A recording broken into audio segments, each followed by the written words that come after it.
ಇವತ್ತು ದಕ್ಷಿಣ ಕನ್ನಡ ಜಿಲ್ಲೆ ಮಂಗಳೂರು ಜಿಲ್ಲೆಯಲ್ಲಿ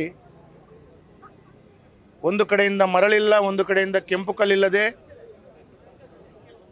ಕಟ್ಟಡ ಕಾಮಗಾರಿಗಳು, ಮನೆ ನಿರ್ಮಾಣ ಕಾರ್ಯಗಳು ಸಂಪೂರ್ಣವಾಗಿ ಸ್ಥಗಿತಗೊಂಡಿದೆ. ಇವತ್ತು ಕಟ್ಟಡ ಕಾರ್ಮಿಕ ವರ್ಗದ ಬಂಧುಗಳು ಕಣ್ಣೀರು ಹಾಕ್ತಾ ಹೊಟ್ಟೆಗೆ ಯಾವುದೇ ರೀತಿಯಲ್ಲಿ ಅವರಿಗೆ ಏನೂ ಇಲ್ಲದ ರೀತಿಯಲ್ಲಿ, ಕೆಲಸ ಇಲ್ಲದ ರೀತಿಯಲ್ಲಿ ಕಣ್ಣೀರು ಹಾಕ್ತಾ ತಾವು ಏನು ಮಾಡಬೇಕು ಅಂತ ಹೇಳುವಂಥದ್ದು ಗೊತ್ತಾಗದೆ ಭಾಳ ಕಷ್ಟದಲ್ಲಿ ಇವತ್ತು ಸಂಕಷ್ಟದಲ್ಲಿದ್ದಾರೆ. ಇವತ್ತು ರಾಜ್ಯದಲ್ಲಿ ಕಾಂಗ್ರೆಸ್ ಸರ್ಕಾರದ ಆಡಳಿತದಲ್ಲಿ ಒಂದು ಕಡೆಯಿಂದ ಕೆಂಪು ಕಲ್ಲಿಲ್ಲದೆ ಕಾಮಗಾರಿಗಳು ಸಂಪೂರ್ಣ ಸ್ಥಗಿತಗೊಂಡಿದೆ, ಒಂದು ಕಡೆಯಿಂದ ಮರಳಿಲ್ಲದೆ CRZ ವಲಯದಲ್ಲಿ ಮರಳಿಲ್ಲದೆ ಎಲ್ಲ ಕಟ್ಟಡ ಕಾಮಗಾರಿಗಳು ನಿಂತಿದೆ.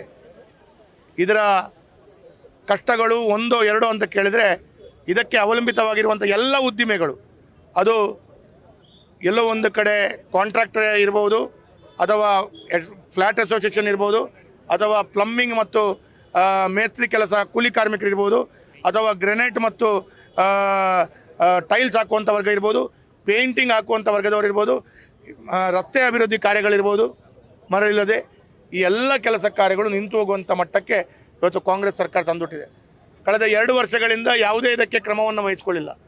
ಮಾತಾಡುವಾಗ ಹೇಳ್ತಿದ್ರು, ನಾವು ಮರಳು ನೀತಿಯನ್ನು ಮಾಡ್ತೇವೆ, ನಾವು ಇನ್ನೊಂದು ಮಾಡ್ತೇವೆ ಅಂಥೇಳಿ ದೊಡ್ಡ ದೊಡ್ಡ ಭಾಷಣಗಳನ್ನು ಬೀಗ್ತಾರೆ. ಕಳೆದ 2 ವರ್ಷಗಳಲ್ಲಿ ಮರಳು ನೀತಿ ಆಗಿರ್ಬೋದು, ಅಥವಾ ಕೆಂಪು ಕಲ್ಲಿಗಾಗಿ ಯಾವುದೇ ಒಂದು ಸಭೆಯನ್ನು ಮಾಡದೆ, ಅಥವಾ ಯಾವುದೇ ಇದನ್ನು ಸರಿಪಡಿಸುವಂಥ ದೃಷ್ಟಿಯಲ್ಲಿ ಏನೂ ಒಂದು ಚೂರು ಕಾರ್ಯಪ್ರವೃತ್ತರಾಗದೆ ಇವತ್ತು ಕಾಂಗ್ರೆಸ್ ಸರ್ಕಾರ ನಮ್ಮ ಜಿಲ್ಲೆಯನ್ನು ಈ ರೀತಿ ನಿರ್ಲಕ್ಷಿಸಿದೆ. ಕೆಂಪು ಕಲ್ಲನ್ನು ಅವಲಂಬಿತ ಆಗಿರುವುದು ನಮ್ಮ ಕರಾವಳಿಯ ಜಿಲ್ಲೆಗಳು ಮಾತ್ರ. ಬೇರೆ ಕಡೆಗಳಲ್ಲಿ ಸಿಮೆಂಟ್ ಬ್ಲಾಕ್ಗಳನ್ನು ಹಾಕಿ ಬಿಲ್ಡಿಂಗ್ ಮನೆಗಳನ್ನು ಕಟ್ತಾರೆ. ನಮ್ಮಲ್ಲಿ ಕೆಂಪು ಕಲ್ಲಿದೆ, ನಮ್ಮಲ್ಲಿ ನೈಸರ್ಗಿಕವಾಗಿ ದೇವರು ಕೊಟ್ಟಂಥದ್ದಿದೆ. ನಾವು ಇದನ್ನು ಅವಲಂಬಿತವಾಗಿ ಮಾಡುವಂಥ ಕೆಲಸ ಕಾರ್ಯಗಳು, ಇದರಿಂದ ಜನರು ಸಂಕಷ್ಟದಲ್ಲಿ ತತ್ತರಿಸ್ತಾ ಇದ್ದಾರೆ.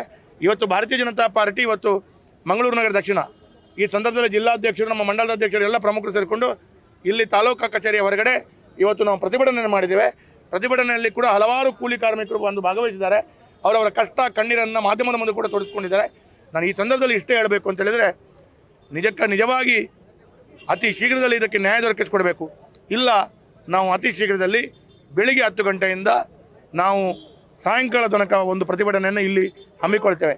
ಅದರ ಒಳಗಡೆ ಕೂಡ ಆಗಿಲ್ಲ ಅಂತೇಳಿ ಅದರ ನಂತರ ಬೆಳಿಗ್ಗೆಯಿಂದ ಒಂದು ದಿವಸ ಸಂಪೂರ್ಣ 24 ಗಂಟೆ ಇಲ್ಲೇ ಕೂತ್ಕೊಂಡು ಉಪವಾಸ ಸತ್ಯಾಗ್ರಹ ರೀತಿಯಲ್ಲಿ ನಮ್ಮ ಕಾರ್ಯವನ್ನು ಪ್ರತಿಭಟನೆ ಮಾಡ್ತೇವೆ. ಇಷ್ಟು ಹೇಳಿದ ನಂತರ ಕಾಂಗ್ರೆಸ್ನವರು ಎಚ್ಚೆತ್ತುಕೊಂಡು ಅತಿ ಶೀಘ್ರದಲ್ಲಿ ಈ ಸಮಸ್ಯೆಯನ್ನು ಬಗೆಹರಿಸಿಕೊಳ್ಳಿ. ಕೂಲಿ ಕಾರ್ಮಿಕ ವರ್ಗದಿಂದ ಹಿಡಿದು ಎಲ್ಲರ ಕಣ್ಣೀರು ಒರೆಸುವಂಥ ಪ್ರಯತ್ನಕ್ಕೆ ನೀವು ಭಾರತೀಯ ಜನತಾ ಪಾರ್ಟಿ ಹೋರಾಟ ಮಾಡಿದಂಥ ಇದು ಜನರಿಗೋಸ್ಕರ ಮಾಡುವಂಥ ಪ್ರತಿಭಟನೆ, ಯಾವುದೋ ನಮ್ಮ ಸಂಘಟನೆ ಸಿದ್ಧಾಂತದ ಪ್ರತಿಭಟನೆ ಅಲ್ಲ. ಹಾಗಾಗಿ ಸಾರ್ವಜನಿಕರ ಬೆಂಬಲ ಭಾಳ ದೊಡ್ಡದಿದೆ, ಸಾರ್ವಜನಿಕರ ಕಷ್ಟ ದೊಡ್ಡದಿದೆ. ಇದನ್ನು ಅರಿತುಕೊಂಡು ಸರಿಪಡಿಸಿ ಅಂತ ಹೇಳುವಂಥದ್ದು ನಾನು ಕಾಂಗ್ರೆಸ್ ಸರ್ಕಾರಕ್ಕೆ ಛೀಮಾರಿ ಆಗ್ತಾ ನಾಚಿಕೆಗೌಡು ಅಂತ ಹೇಳುವಂಥ ಮಾತನ್ನು ಹೇಳ್ತಾ ಅವರಿಗೆ ಒತ್ತಾಯವನ್ನು ಮಾಡ್ತೇನೆ.